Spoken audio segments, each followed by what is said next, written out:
Hola, soy Sagrario Saiz y en los próximos minutos vamos a hablar de algo que nos interesa a todos, de alimentación. Y lo vamos a hacer con Juan Revenga. Él es biólogo, dietista y nutricionista por la Universidad de Navarra, es profesor de la Universidad San Jorge de Zaragoza, ha sido colaborador de los medios de comunicación, por ejemplo, en Radio Nacional de España, y además en el año 2009 recibió el premio Danone por su labor de divulgación. Juan, con todo este currículum, bueno, primero, hola. Hola, ¿qué tal? Y segundo, gracias. ¿Y sabemos lo que comemos? ¿Nosotros los españoles comemos bien? Sí, sabemos lo que comemos en la medida de que podemos tener las garantías de lo que hoy estamos comiendo, pues dispone de unas características o tiene unas, como digo, unas características muchísimo más adecuadas de las que tenían hace una serie de años. Otra cosa es qué elección nosotros hagamos de esos alimentos, ya que disponemos de muchas influencias, de muchas opiniones con respecto a comer de una forma y comer de otra, y al final pues no terminamos haciendo las elecciones más adecuadas. Vamos a ir hablando de cómo tenemos que comer y qué es lo que tenemos que comer, pero hay una frase que dice, somos lo que comemos. ¿Es eso verdad? Bueno, a medias. Yo creo que nuestra realidad está, tenemos la tendencia de esculpir nuestra realidad a base de grandes eslóganes y de grandes frases, ¿no? Y esta de somos lo que comemos es una de ellas. El somos lo que comemos yo creo que hace referencia a la salud. O sea, la salud que nosotros tengamos va a depender de lo que nosotros comamos. ¿Y es esto cierto? Bueno, pues en cierta medida sí, pero no es ni muchísimo menos lo único. Tenemos muchísimos otros elementos que van a condicionar esa salud.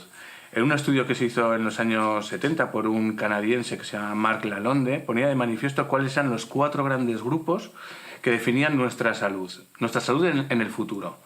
Y esa salud nuestra depende básicamente de 4 grandes condicionantes.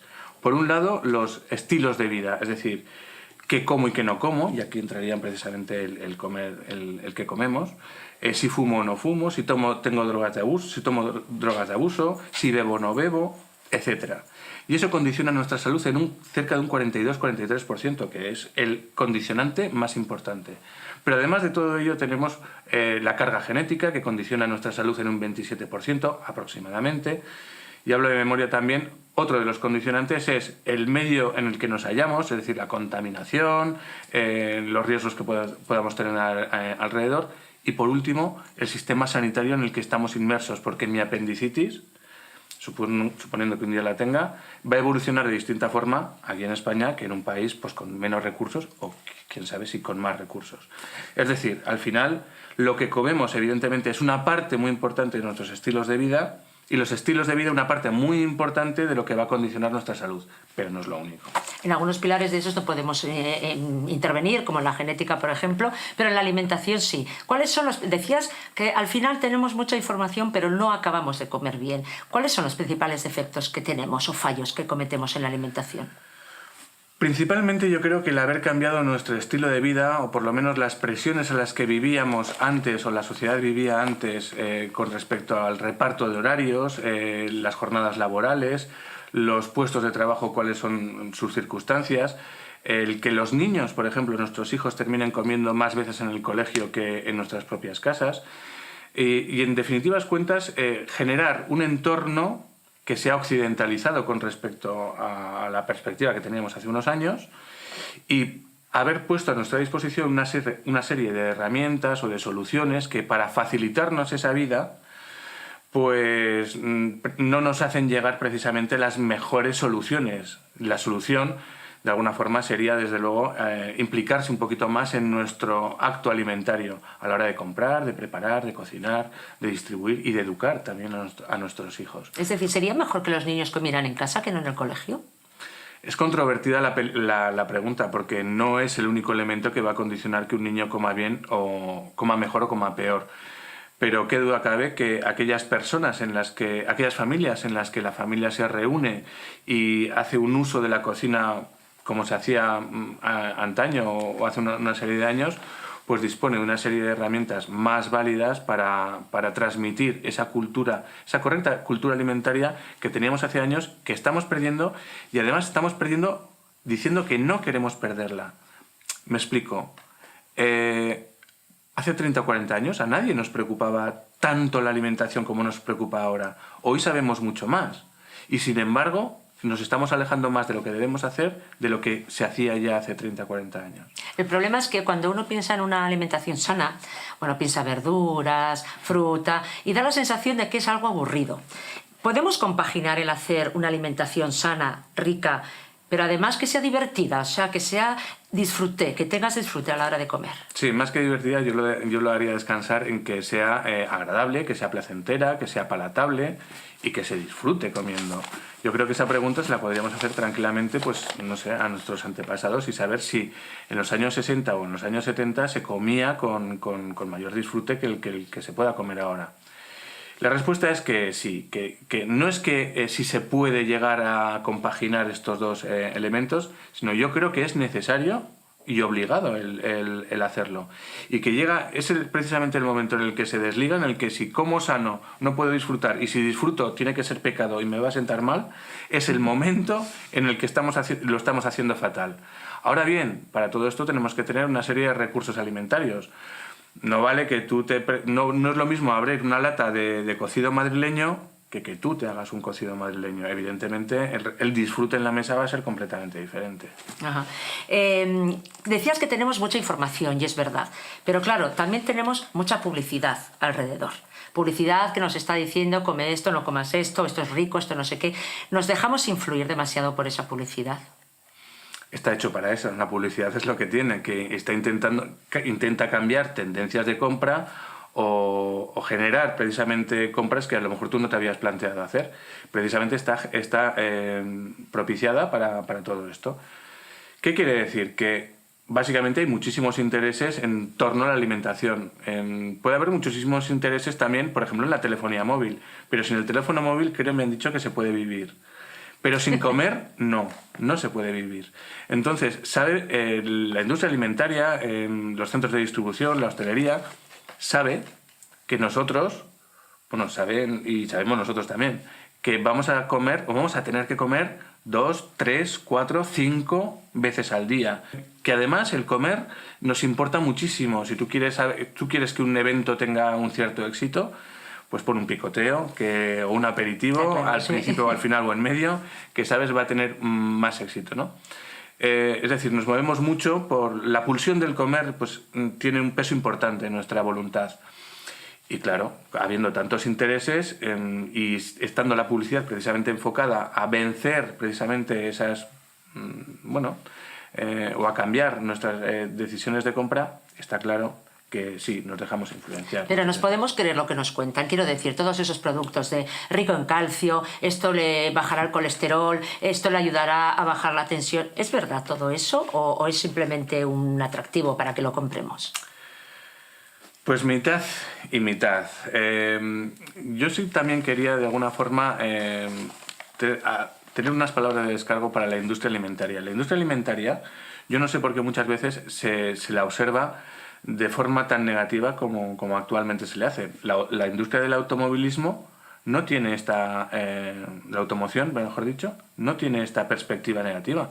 Cuando un fabricante te hace un cinturón de seguridad o un airbag especial o un sistema de retención o de frenada para que tú estés más seguro en el coche, nadie lo cuestiona y dice, qué perversos son los de la industria del automóvil para que nosotros compremos esos coches. ¿No? Sin embargo, cuando esto sí que sucede en el marco de la industria alimentaria, muchas veces tendemos a hacer esta especie de pensamiento de piensa mal y acertarás. Sí que es cierto que muchas veces la labor de la industria alimentaria se emborrona por la acción de algunos fabricantes o de algunos productores de alimentos. Y sí que es cierto que aunque está todo esto regulado y que la mayor parte de todas las alegaciones y declaraciones nutricionales de los alimentos está regulada por ley, bueno, pues ya se sabe eso de echa la ley, echa la trampa o los agujeros por los que se escapan y se meten para poder hacer esas publicidades o esas alegaciones. En cualquier caso, una de las máximas que yo tengo con respecto a si podemos estar seguros de si un alimento nos aporta calcio, etcétera, una de las máximas que yo tengo es, si un alimento dice de sí mismo en la publicidad que es bueno para lo que sea, no lo compres, cámbialo. Quiero decir, tú conoces alguna lechuga, algún rodaballo, algún arroz que diga que es bueno para tus defensas, para tu sistema inmune, para la caída del cabello, para tus huesos, ¿no, verdad? No, está claro que Bueno, no. pues esos alimentos más que aquellos que digan cosas de sí mismos. Entonces, de esos otros alimentos que nos dicen a lo mejor, pues es bueno el ajo para, yo qué sé, para una infección, es bueno el tomate, de eso sí que podemos hacer caso. Yo creo que el acceso de los ciudadanos a Internet o a tanta información pues ha dado pie pues, a todas estas cadenas en las que se exaltan, porque no creo que haya otro mejor término, las propiedades de estos alimentos. Muchas veces se sacan de contexto hasta el punto de poderlas recomendar como preventivos del cáncer, incluso curativos del cáncer, muchas veces sin absolutamente sin ningún fundamento científico, ¿no? Insisto, volvería a ser el tema de un alimento sobre el que se están haciendo unas alegaciones un tanto extemporáneas, ¿no? Con lo cual, volvemos al tema de antes, no es efectivamente un producto que lo encontramos en el supermercado que diga que es rico en calcio y que va a prevenir nuestra osteoporosis, pero nos lo estamos encontrando en un PowerPoint o en una cadena, en un correo, que no tiene mayor sentido y que la mayor parte de las veces, si no todo, la gran mayoría está descontextualizado totalmente, con lo cual yo no haría especial caso. Una pregunta que nos hacemos muchas veces es, ¿hay alimentos buenos y alimentos malos? Es decir, ¿el chocolate es malo porque sí y no se puede comer porque engorda? El pan también, o yo qué sé, o la lechuga es muy buena, muy buena. Vamos a ver, yo reniego, evidentemente estas listas existen y yo reniego de ellas, yo les llamo las tontolistas, ¿no? No se puede basar la alimentación en listados de alimentos buenos y alimentos malos. Al final siempre nos vamos a hacer alguno. Y en cualquier caso, un alimento jamás, tratemos de hacer una lista de estas, jamás debería pertenecer a ninguna de ellas. Porque la bondad o la maldad de un alimento va a depender del uso que nosotros hagamos de ellos. Los alimentos no nos han hecho nada. Somos nosotros los que con un mal uso del alimento podemos hacer que nuestra alimentación sea más o menos adecuada o más o menos inadecuada. En definitivas cuentas es un poco como el tema de los fármacos. Un fármaco tiene su posodología y te dicen que tienes que tomar el fármaco cada tanto tiempo y esta determinada cantidad, esta determinada dosis, ¿no? Pues con los alimentos sucede igual. Y es lo que sucede también con la pirámide de los alimentos, o con normalmente también las ruedas de los alimentos, o esas expresiones gráficas que de un solo vistazo podemos sacar este tipo de, si estamos entrenados para ello, este tipo de enseñanzas. Los alimentos que están en la cúspide nos están diciendo que tienen que ser tomados menos frecuentemente y en menor cantidad. Y ahí podríamos meter pues, el chocolate o los alimentos especialmente dulces, los refrescos, la comida más o menos rápida, por no llamarle basura. Y en los escalones de abajo aquellos alimentos que hay que incorporar con mayor frecuencia y en mayor cantidad. Y estaríamos hablando fundamentalmente de frutas, verduras y hortalizas y de alimentos ricos en hidratos de carbono, especialmente aquellos de origen integral. Estaríamos hablando de los cereales, estaríamos hablando de las legumbres. Y en los pisos intermedios, en menor frecuencia, una frecuencia y cantidad intermedia, los alimentos eminentemente proteicos. Estaríamos hablando de lácteos, de cárnicos, de pescados, huevos. Para nuestra tranquilidad no pasa nada. Si de vez en cuando, por quitarme un poco el gusto, se toma una onza de chocolate, claro que no puede ser esto más cada día, ¿no?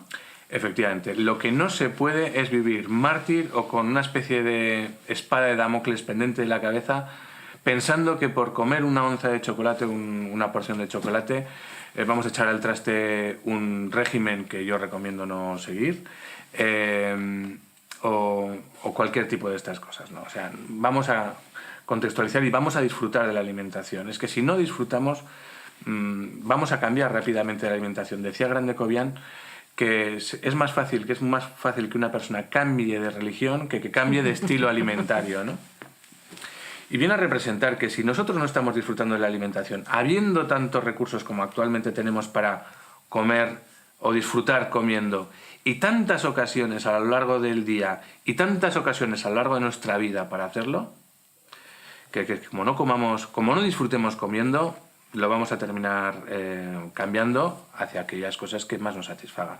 Unimos esto con un problema que realmente está empezando a ser un problema social, que es el tema de la obesidad. Y sobre todo en los niños. ¿Qué estamos haciendo mal? ¿Qué está pasando para que haya esos índices tan altos de obesidad? Pues se están haciendo muchas cosas. Decir que la obesidad tiene un único problema, es un problema con una única causa, pues es es irrisorio, ¿no? Es decir, es un problema multifactorial que atañe a distintos aspectos o esferas de la persona, desde luego su individualidad, los temas psicológicos, pero también los temas sociales, los temas culturales, y son distintas esferas que muchas veces no son contempladas de forma integradora y por lo tanto las soluciones no se aportan, no terminan por llegar. ¿Qué es lo que estamos haciendo básicamente mal y muy en resumen? Pues movernos poco o movernos menos de lo que Eso es una cosa fundamental, sí. Y comer más y peor, las dos cosas. Y todo eso está propiciado pues por el entorno en el que vivimos, lo hablábamos antes, por el tema de la organización de los tiempos de trabajo, de las jornadas laborales, los niños, de la disponibilidad alimentaria, de las modas, de las costumbres, de la influencia, vamos a llamarle occidental, aunque nosotros evidentemente pertenecemos a un país de Occidente. Son muchas las esferas, pero básicamente es el cambio de lo que antes hacíamos a lo que ahora estamos haciendo, y estamos siguiendo la estela de lo que ha sucedido con otros países pues más occidentalizados o occidentalizados antes que nosotros. ¿Y estas personas tendrían que hacer una dieta? Porque te acabo de oír decir que, bueno, que esto de las dietas igual no había que hacerlas. Y lo que también dices es, si alguien no quiere adelgazar, por supuesto que no haga una dieta. ¿Hay que hacer dieta o no, en según qué condiciones, cuando uno está un poco rellenito? Yo apostaría, y yo en mi consulta apuesto por no hacer dietas. Es más, yo desde que salí al terminar la carrera y salí al mundo laboral, no he hecho una dieta o no he puesto una dieta por motivos de sobrepeso o de obesidad. Nunca, jamás. Aunque me la han pedido. Yo vengo a que me ponga dieta y digo, pues tendrá que irse a otro lado porque aquí no vamos a hablar, no vamos a poner dieta. Y la razón es la siguiente. La palabra dieta, por lo menos en el imaginario popular, tiene una característica que es hoy empiezo y mañana, bueno, el día X acabo. Y ese día acabo implica normalmente el haber perdido una serie de kilos o que la dieta dura, pues eso, una semana, 15 días. Anda que no hay dietas de 15 días o de una semana. Y entonces cuando acaban, ¿qué hacemos? ¿Dónde volvemos? ¿En qué situación nos quedamos? ¿Volvemos a la de antes? Pues si volvemos a la de antes, volvemos a las circunstancias que nos han obligado a hacer, entre comillas, dieta.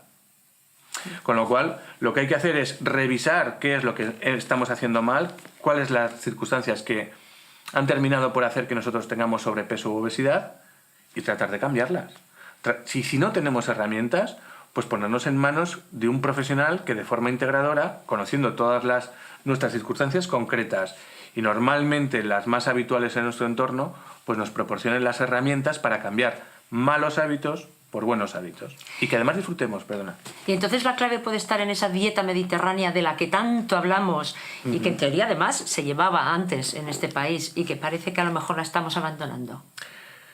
Yo creo que sin lugar a dudas, o por lo menos es el mensaje más claro que de forma más clara puede recibir la población general, porque más o menos ya tiene una idea de qué es la dieta mediterránea y que no hay que explicársela demasiado.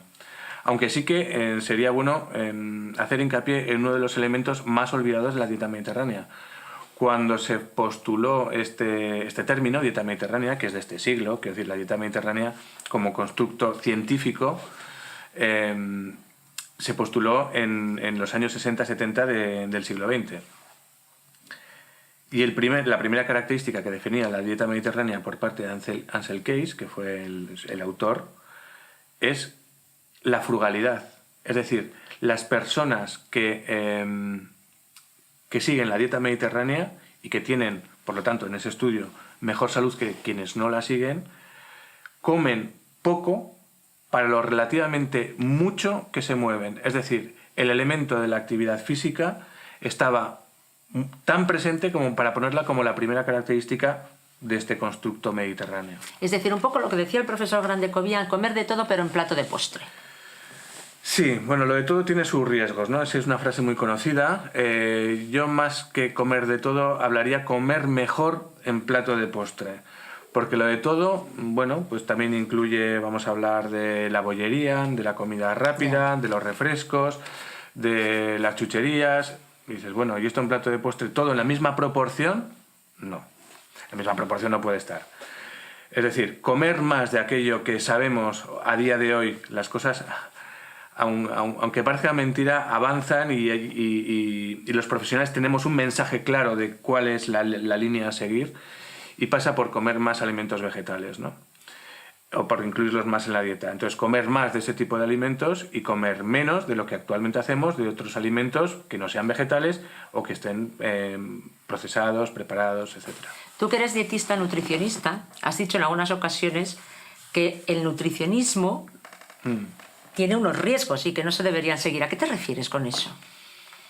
El nutricionismo es una ideología, como todo lo que acaba en ismo. El socialismo, el nazismo, menos el periodismo, que es una profesión. Bueno. Bueno, pues pero hay periodismo ideológico. Bueno, el nutricionismo es una ideología que parte de atribuir al alimento las propiedades generales que individualmente tienen la suma de sus nutrientes. Es decir, ya no decimos toma naranjas que te van a venir muy bien y que es muy beneficioso. No dices toma vitamina C y te dan naranjas. O toma más omega 3 y te dan pescado azul. Es decir, no deberíamos sacar de contexto al nutriente, porque cuando nosotros comemos alimentos no comemos nutrientes. Hombre, sí que los comemos, pero no podemos evitar otros. Entonces, seguir un patrón de alimentación en el que los alimentos que incluimos sepamos que contienen una proporción de los nutrientes adecuados es muchísimo mejor que ir a buscar al supermercado y meter en nuestro carro de la compra alimentos que sepamos que tiene vitamina C, que tiene vitamina A, que tiene hierro, que tiene calcio, que tiene omega 3, etcétera, etcétera. Un poco también en la línea de lo que decía antes. Olvidarnos de esos alimentos que dicen que tienen.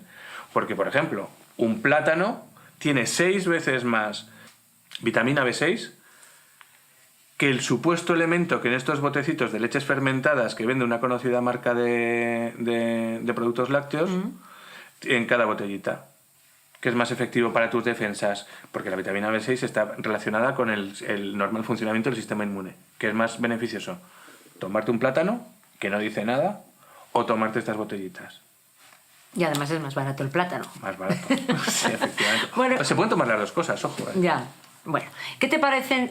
Porque ahora está muy de moda. La dieta personalizada, la nutrigenética, es decir, unión de nutrición y genética. ¿Qué te parece este tipo de modas que están ahora? Vale.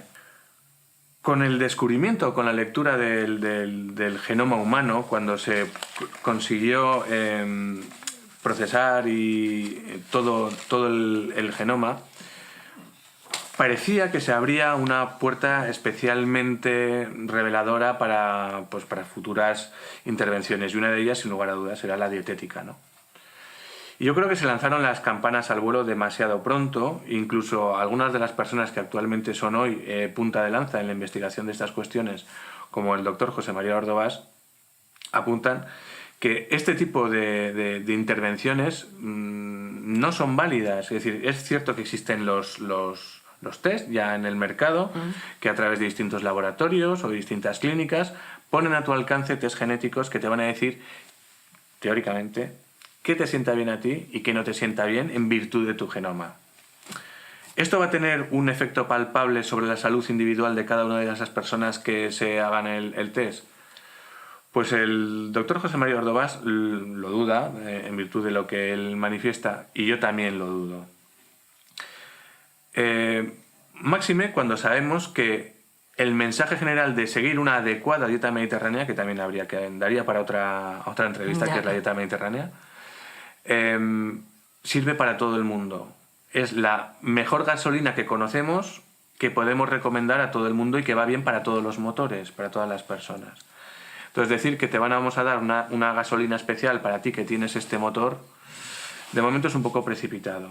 Es decir, yo no digo que en el futuro no sea tanto la nutrigenética como la nutrigenómica, que son dos conceptos distintos o dos formas de abordar el tema de la cuestión genética. No digo que no vayan a ser herramientas de futuro, pero actualmente no son una realidad. Pero sí que existen unos test que tú vas a la farmacia, te los hacen, por ejemplo, yo creo que puedo tener una intolerancia a algo, me voy a la farmacia y me lo dicen. ¿Me puedo fiar de eso o es mejor acudir a otra parte?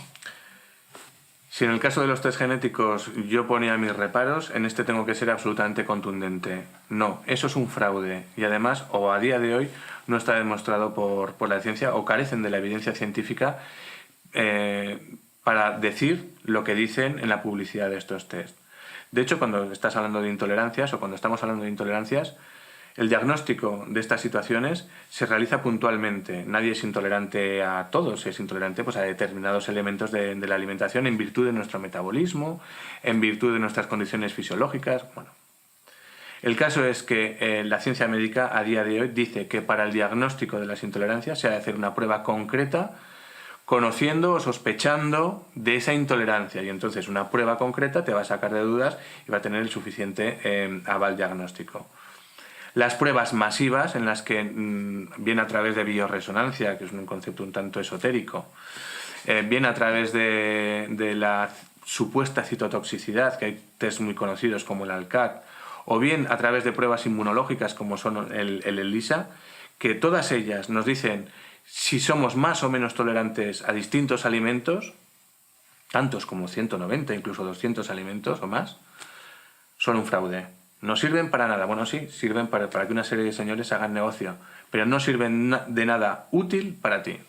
Entonces, Juan, una persona que tiene problemas en la alimentación o no sabe exactamente qué comer, una persona que tiene obesidad y quiere hacer una dieta, una persona que sospeche que tenga alguna intolerancia, ¿a quién tiene que acudir? ¿Cuál es el especialista? ¿Un nutricionista? ¿Un dietista? Tenemos algunas dudas ahí sobre eso. Es normal. Yo lo primero que haría a estas personas sería recomendarles acudir a su médico, un médico de confianza, porque la profesionalidad no la da ni muchísimo menos un título colgado de la pared. Todos conocemos profesionales en distintas áreas profesionales, valga la redundancia, pues que no son precisamente el culmen o la imagen de la ética de la deontología profesional. E igual que hay, no sé, albañiles o fontaneros o mecánicos, mejores y peores y con mejor o peor ética, también hay médicos malos. Por eso digo que lo primero que debería hacer es ponerse en manos de un médico, de un buen médico, ¿no? Y dejarse asesorar. Y si la cuestión parece que deriva por cuestiones alimentarias, nutricionales, dietéticas, sugerirle la posibilidad de acudir, o el propio paciente, decidir el acudir a un dietista nutricionista, que es el profesional que ha estudiado en la universidad pues todos estos aspectos de una forma más integral e integradora.